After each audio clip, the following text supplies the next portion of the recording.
What's up everyone? So in today's video we will be taking a look at the upcoming game NORLAND, or NORLAND, probably, not sure. At the time of this video, Steam Next Fest is going on and there is a demo of this game available to play, and it seemed right up my alley, so I thought I would give it a go and share my thoughts. This is a medieval kingdom sim inspired by Rimworld, Crusader Kings, and Caesar. I'll just start by saying I really enjoyed the demo. So when you start a new game, you have a small family of nobles, and these are the only characters that you directly control.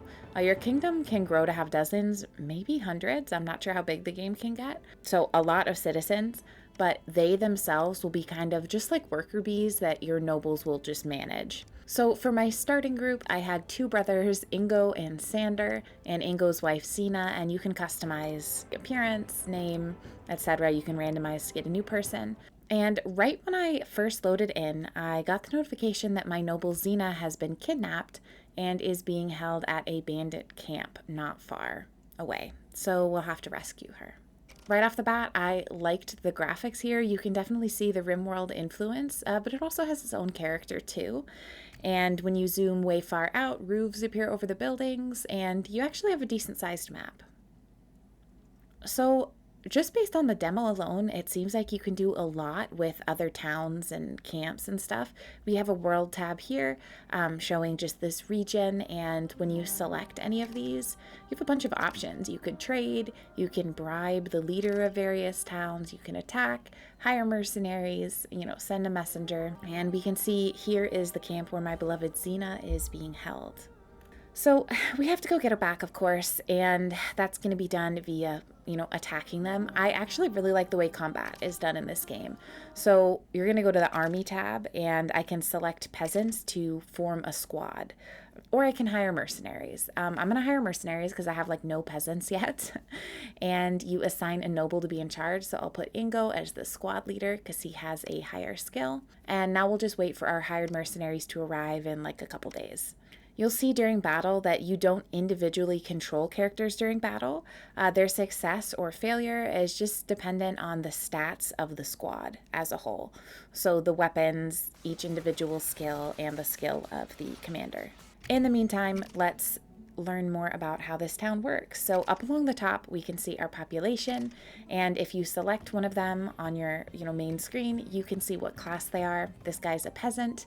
You can see their mood, their gear or loot, and their current physical state if they have anything going on. I will say there's definitely an element of humor displayed here too in the traits and the moodlets, which is something I love in a game.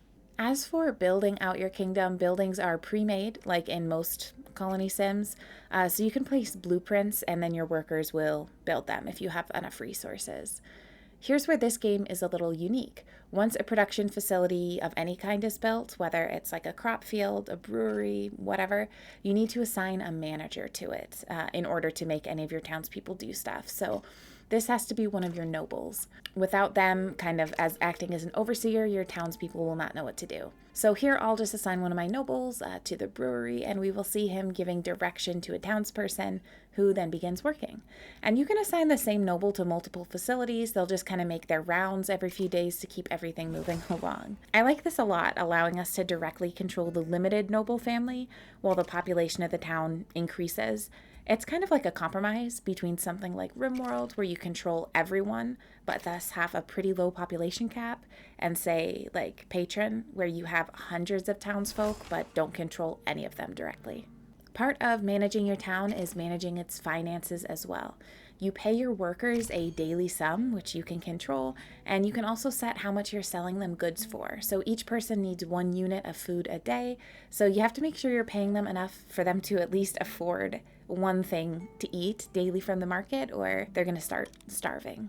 You also have to conduct research. This is done by building a library and then assigning one of your nobles to learn about the various things there. This is the way more buildings and tech are unlocked. So my mercenaries that I hired a few days ago arrived, and I journeyed to the bandit camp to rescue my wife Xena. Unfortunately, I idiotically forgot to add weapons to my squad, so they proceeded to fist fight spear-wielding bandits. Some of my guys ended up fleeing in terror. Cowards. I lost the battle, and now my King Ingo is missing. So, whoops. There's obviously much more to this game, and I have to say I really enjoyed the demo. It seems like there can be some pretty hilarious and complex social dynamics kind of forming between your characters based on their traits, and I'm really looking forward to the full release. I'm intrigued to see what the gameplay is like when your kingdom grows really huge. So for now, I will say that I am recommending this pending actual release. I'm keeping my eyes on this one. If you enjoyed this video, please let me know down in the comments, because this is not the only demo I checked out this week. Let me know if you would like to see some more games of this type, kind of ish, featured. And as always, thank you so much for hanging out with me here. And until next time, take care of yourself. I'll see you soon.